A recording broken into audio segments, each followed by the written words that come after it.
My channel biology Guru bye Nupur.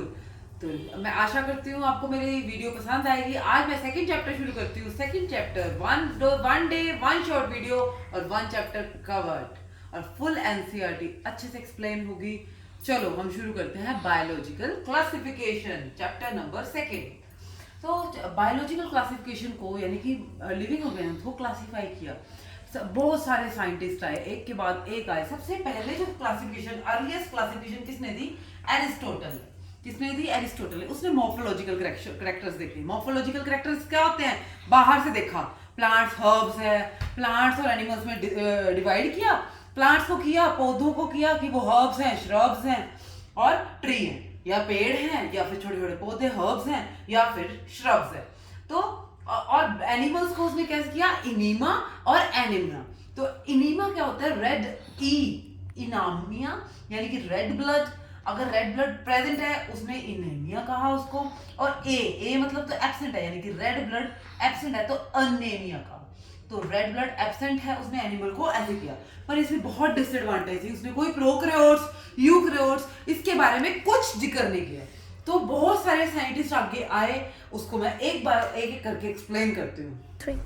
बहुत सारे जनों ने तो क्लासिफिकेशन दी। एरिस्टोटल ने प्लांट्स और एनिमल्स बोला और सिंपल मॉर्फोलॉजिकल कैरेक्टर्स के में बेस पे उसने डिवाइड कर दिया प्लांट्स और एनिमल्स।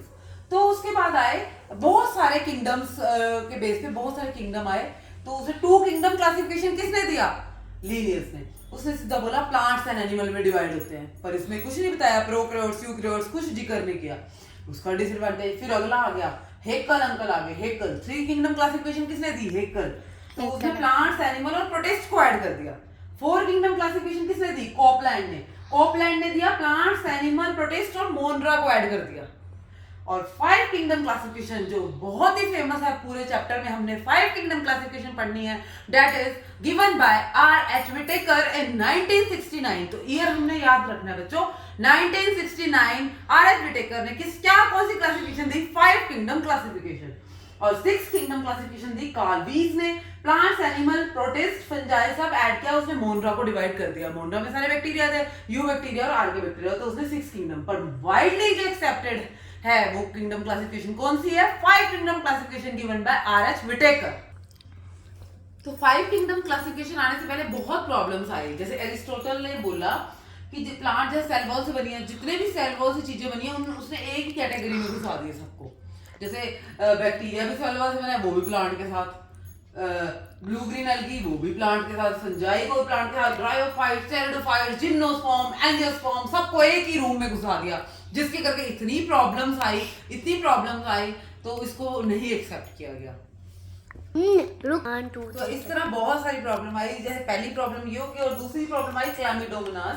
वो यूनिसेलुलर था और स्पाइरोगैरा मल्टीसेलुलर होने के बावजूद इन दोनों को एक में ही कैटेगरी में डाल दिया, एल्गी। इसका कोई तुक नहीं हुआ, तो इसको नहीं हमने एक्सेप्ट किया। तो फंजाई जैसे हेटेरोट्रॉपिक है, अपना खाना खुद नहीं बनाते, और प्लांट्स अपना खाना खुद बनाते हैं, वो ऑटोट्रॉपिक्स हैं, तो एक ही कैटेगरी में डाला गया। ये गलत हुआ। फंजाई की सेल वॉल काइटिन से बनी है, प्लांट्स की सेल वॉल सेलुलोज से बनी है, फिर इनको एक ही कैटेगरी में डाला गया। तो बहुत सारे डिसएडवांटेज थे जिसको इन सारे two kingdom, three kingdom, four kingdom को एक्सेप्ट नहीं किया गया। अब जैसे जैसे टू किंगडम से थ्री किंगडम आए, थोड़ा सुधार आना शुरू हो गया। थ्री से फोर किंगडम में आए और सुधार आना शुरू हो गया। जैसे क्लैमिडोमोनास एंड कोरेला को पहले एल्गी में थे पहले, इसको प्रोटिस्टा में शिफ्ट किया गया क्योंकि ये यूनिसेलुलर और इनको प्रोटिस्टा में शिफ्ट किया गया। इसी तरह पैरामीशियम और अमीबा को पहले एनिमल से ना होते हुए उनको एनिमल से प्रोटिस्टा में शिफ्ट किया गया। यानी कि थ्री किंगडम से फोर किंगडम में जैसे जैसे आते गए तो सुधार होता गया। फिर उसके बाद हमारे आए R.H. विटेकर, जिन्होंने फाइव किंगडम क्लासिफिकेशन किया। उन्होंने क्राइटेरिया दिया किस बेस पे उन्होंने क्लासिफिकेशन की। तो अब हम वो तो R.H. विटेकर ने 1969 में फाइव किंगडम क्लासिफिकेशन दिया। उसने क्राइटेरिया क्या लिया? सेल की स्ट्रक्चर क्या है, सेल यूनिसेलुलर है, मल्टीसेलुलर है, सेल वॉल प्रेजेंट है, एब्सेंट है, body organization, mode of nutrition autotrophic है कि हेटेरोट्रॉपिक है, खुद खाना बनाते हैं, रिप्रोडक्शन असेक्सुअल है, सेक्सुअल मोड ऑफ रिप्रोडक्शन है, उन्होंने फाइलोजेनिक रिलेशनशिप, ये सब क्राइटेरिया लेते हुए उन्होंने फर्दर 5 किंगडम क्लासिफिकेशन दिया, वो हम करते हैं। आर.एच. विटेकर ने 5 किंगडम क्लासिफिकेशन दी। उसने डिवाइड किस बेस पे किया? उसने बोला कि ऑर्गेनिजम्स दो तरह के होते हैं, प्रोकैरियोट्स और यूकैरियोट्स। प्रो मतलब प्रिमिटिव न्यूक्लियस, भी न्यूक्लियस इसमें नहीं प्रेजेंट होता और न्यूक्लियर मेम्ब्रेन एब्सेंट होती है, और यूकैरियोट में ट्रू न्यूक्लियस होता है। तो प्रोकैरियोट में सिर्फ और सिर्फ कौन आएगा? मोनेरा। फर्स्ट किंगडम क्लासिफिकेशन है, जी हाँ, first kingdom classification R H. Whittaker ने जो दी है वो है monera. And second protista. Third वो यूकैरियोट्स में, प्रोकैरियोट में सिर्फ और सिर्फ मोनेरा आएंगे, यूकैरियोट्स में protista, fungi, plants and animals. जो मोनेरा हैं वो प्रोकैरियोट्स हैं और ये यूनिसेलर होते हैं। इसमें सारे जितने भी बैक्टीरिया हैं सारे का क्या आते हैं? मोनेरा में। और प्रोटिस्टा में क्या आते हैं? यूनिसेलर, भी एक सेल वाले यूकैरियोट्स प्रोटिस्टा में आते हैं। फंजाई में मल्टी सेलर आते हैं, प्लांट्स में मल्टी सेलर होते हैं। और वैसे वैसे धीरे धीरे मोनेरा प्रिमिटिव थे पुराने, धीरे धीरे एडवांसमेंट बढ़ती जाएगी, प्रोटिस्टा थोड़े और एडवांस, उससे एडवांस फंजाई से एडवांस प्लांट्स से भी एडवांस एनिमल्स। जो एनिमल्स हैं वो और एडवांस होंगे। मोनेरा में सिर्फ सेल था, सेल से क्या बनते हैं, फिर प्रोटिस्टा में भी सेल था, फिर फंजाई में 20 सेल थे, फिर प्लांट्स में थोड़ी और एडवांसमेंट आई, सेल से क्या बने? टिश्यू ऑर्गन, और एनिमल में ऑर्गन सिस्टम, टिश्यू, ये सब हमें मिले। धीरे धीरे वन बाय वन मैंने इसको एक्सप्लेन करना है। चलो स्टार्ट करेंगे मोनेरा। तो सबसे पहली फर्स्ट क्लासिफिकेशन है मोनेरा। मोनेरा में क्या है? मोनेरा में सिर्फ और सिर्फ क्या आएंगे? बैक्टीरिया, और बैक्टीरिया वो भी प्रोकैरियोट्स, यानी कि प्रोकैरियोट्स जितने भी मेंबर्स हैं प्रोकैरियोट्स, तो बैक्टीरिया आएंगे। तो बैक्टीरिया सबसे पहली लाइन ही एनसीईआरटी में ये लिखी है, bacteria are the sole member in this category. तो bacteria are sole member, most abundant. तो वेरियस टाइप शेप्स होती हैं बैक्टीरिया की, जैसे कोकस है, वो कौन सी शेप होती है? गोल गोल spherical. Bacillus rod shape, vibrio comma shape, and spirillum वो कौन सी शेप होती है? स्पाइरेलियम की स्पाइरल शेप। तो आप स्क्रीनशॉट भी ले सकते हैं अगर आपने जैसे नोट्स प्रिपेयर करने हैं तो आपको आसानी होगी। तो हम नेक्स्ट अब क्या करते हैं इसमें कि जो बैक्टीरिया है वो बहुत तरह के होते हैं, ऑटोट्रॉपिक भी होते हैं, हेटेरोट्रॉपिक। ऑटोट्रॉपिक क्या होते हैं? अपना खाना खुद बनाते हैं, और हेटेरोट्रॉपिक अपना खाना भी किसी पे डिपेंड करते हैं। तो दो तरह के बैक्टीरिया के अंदर भी आते हैं, एक होता है आर्की बैक्टीरिया और एक यू बैक्टीरिया। आर्की बैक्टीरिया जो होते हैं वो live in the extreme condition, गंदी से गंदी हार्श कंडीशन में वो जीवित रहते हैं, जैसे कि एक्सट्रीम टेम्परेचर हो गया, एक्सट्रीम सॉल्टी कंडीशंस होगी, जैसे हेलोफाइल्स है तो एक्सट्रीम सॉल्ट में रह रहे हैं वो, तो मार्शी एरियाज में रह रहे हैं, तो मिथेनोजेंस हो गए, ये सारे आते हैं आर्की बैक्टीरिया में।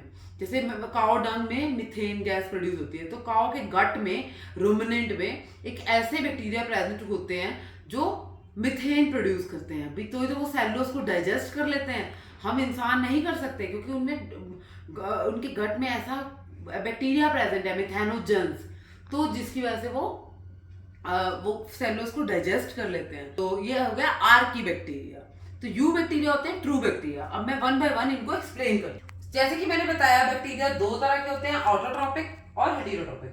कुछ होते हैं ऑटोट्रॉपिक जो अपना खाना खुद बनाते हैं, और हेटेरोट्रॉपिक तो एज द नेम सजेस्ट कि ये डिपेंड होते हैं किसी पे। तो ऑटोट्रॉपिक जब अपना खाना खुद बनाते हैं तो वो भी दो तरह के हैं, photosynthetic and chemosynthetic. Photo means light की, सनलाइट की प्रेजेंस में खाना बनाना, तो ऑटोट्रॉपिक।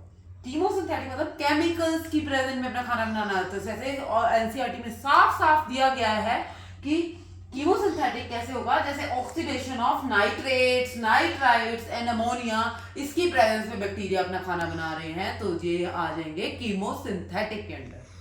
तो नेक्स्ट हम करते हैं कि अब दो तरह के बैक्टीरिया होते हैं एंड यू बैक्टीरिया। तो सबसे पहले हम पढ़ेंगे आर्की बैक्टीरिया। आर्की बैक्टीरिया क्या होता है? Live in harsh condition, live in extreme harsh condition. जो हार्श कंडीशन में, इसका मैंने एग्जांपल बताया, अगर नमक ज्यादा होगा तब भी वो नहीं मरेंगे बैक्टीरिया, उनको कहेंगे हेलोफाइल्स। टेम्परेचर ज्यादा होगा तो थर्मोएसिडोफाइल्स। तो मिथेनोजेंस जैसे काउडंग, काउ की, कैटल एनिमल्स की रुमिनेंट में प्रेजेंट। तो ये सारे क्या हैं? Live in the extreme habitats. इनको हम कहेंगे archaebacteria. Now next our come to eubacteria. तो नेक्स्ट इज यू-बैक्टीरिया। यू मतलब true bacteria, true bacteria. Eu जहां भी वर्ड आ जाए तो मतलब ट्रू। तो ट्रू बैक्टीरिया, तो इसमें क्या आते हैं, इसमें आते हैं सियानोबैक्टीरिया। सियानोबैक्टीरिया ये प्लांट्स की तरह काम करते हैं और ये क्या करते हैं, इनमें क्लोरोफिल ए प्रेजेंट होता है तो, और ये क्या करते हैं, नाइट्रोजन फिक्सेशन में हेल्प करते हैं। और इनके पास क्या होता है सेल में, हेटेरोसिस्ट। ये याद रखना, ये बहुत इंपॉर्टेंट है। इनके पास हेटेरोसिस्ट होता है जिनकी वजह से ये क्या करते हैं, ये नाइट्रोजन फिक्सेशन में हेल्प करते हैं। और इनके दो एग्जांपल हैं, नोस्टॉक एंड एनाबेना।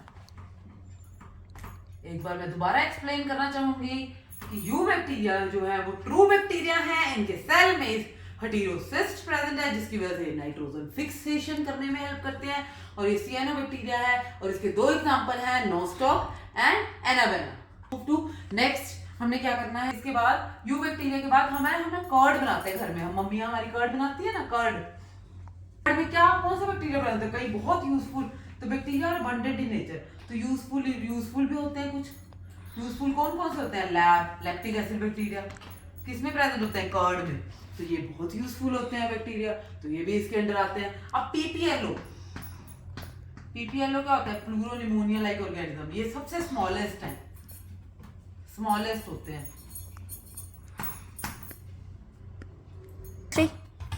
तो सेकंड कैटेगरी हम करने जा रहे हैं। सेकंड कैटेगरी बैक्टीरिया हम कर चुके हैं मोनेरा में।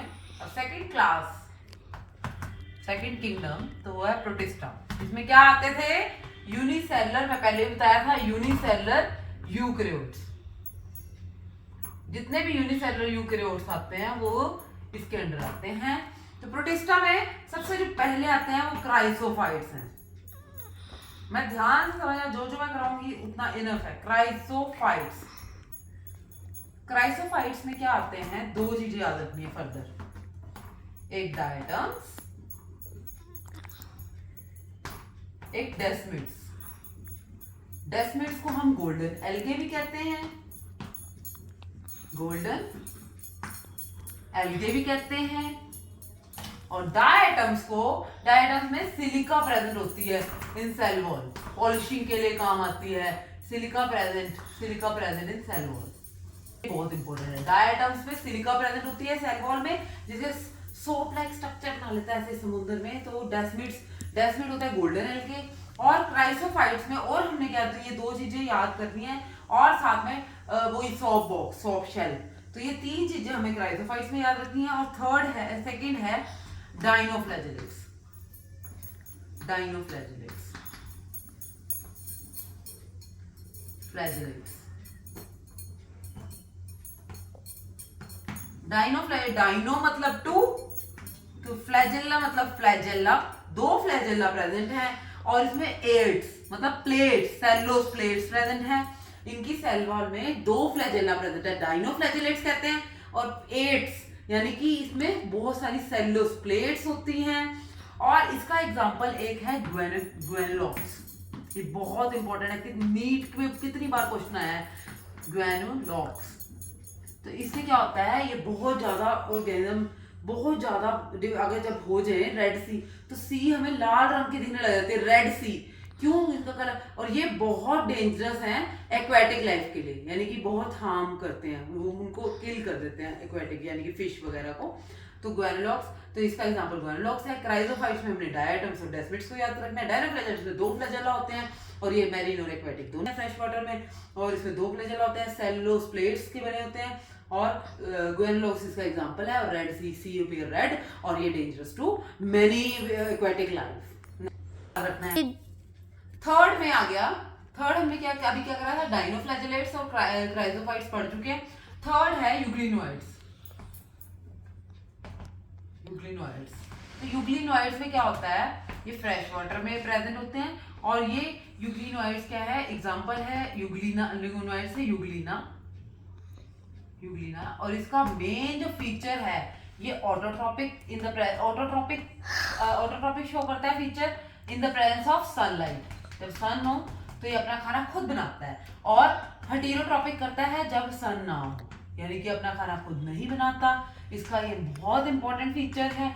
और इसमें सेल वॉल में फ्लैजेला या कुछ भी ना प्रेजेंट होते हुए, इसमें सेल वॉल ना प्रेजेंट होते हुए सेल वॉल की जगह क्या प्रेजेंट है?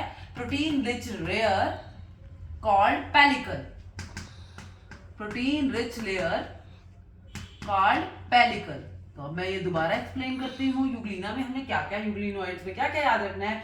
यूग्लिनोइड्स में हमने इसका एग्जांपल याद रखना है। यूग्लिना एंड यूग्लिना दोनों तरह का काम करता है। अगर तो सनलाइट प्रेजेंट है तो वो ऑटोट्रॉपिक शो करेगा अपना बिहेवियर, यानी कि अपना खाना खुद बनाएगा। अगर सनलाइट नहीं प्रेजेंट तो वो हेटेरोट्रॉपिक बनेगा। और इसमें सेल वॉल की जगह एक लेयर प्रेजेंट है, protein layer, that is called pellicle. तो हमने इतनी सी चीजें याद रखनी है। फुल एनसीईआरटी कवर है। नेक्स्ट इज, तो नंबर 4 आ गया स्लाइम मोल्ड। स्लाइम मोल्ड में क्या होता है? ये अंडर फेवरेबल कंडीशन में, तो अंडर जब अच्छी कंडीशन होती है, अंडर फेवरेबल कंडीशन में हमने दो चीज याद रखनी है, दो कंडीशन आएंगी। अंडर फेवरेबल कंडीशन में तो ये तो प्लाज्मोडियम की तरह रहेगा। अंडर फेवरेबल कंडीशन में ये प्लाज्मोडियम की तरह रहेगा। और जब अनफेवरेबल गंदी कंडीशन आ जाएंगी, अंडर अनफेवरेबल कंडीशन में ये क्या करेगा? फ्रूटिंग बॉडी और स्पोर्स प्रोड्यूस करने लग जाएगा। फ्रूटिंग बॉडीज और स्पोर्स प्रोड्यूस करने लगेगा। नेक्स्ट प्रोटिस्टा का लास्ट है टॉपिक, दैट इज तो प्रोटोजोन्स। प्रोटोजोन्स में क्या आ गया? ये प्रिमिटिव पूर्वज, एनिमल के पूर्वज को हम प्रोटोजोन्स कहेंगे। ये प्रिमिटिव है ये। तो फ्लैजेलेटेड में क्या आएगा? स्लीपिंग सिकनेस कोज करता है, बस हमने इतना याद रखना। एग्जांपल स्लीपिंग सिकनेस, वो फ्लैजेलेटेड में आएगा। मूविंग करेगा, फ्लैजेला प्रेजेंट है क्योंकि अमीबॉइड में आएगा। Example paramecium. और सिलिएटेड में आएगा एंटमीबा।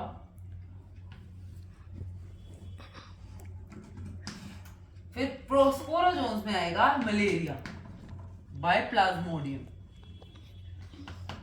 आज मैं इतना ही कराऊंगी। कल 10-15 मिनट्स का ये चैप्टर रह गया है। फंजाई रह गया है। प्लांट्स एनिमल का तो अलग चैप्टर बना है, फंजाई रह गया। सो गाइस, अगर आपको मेरी वीडियो पसंद आती है तो आप लाइक करें और सब्सक्राइब करें मेरे चैनल को by Nupur, that is biological Guru.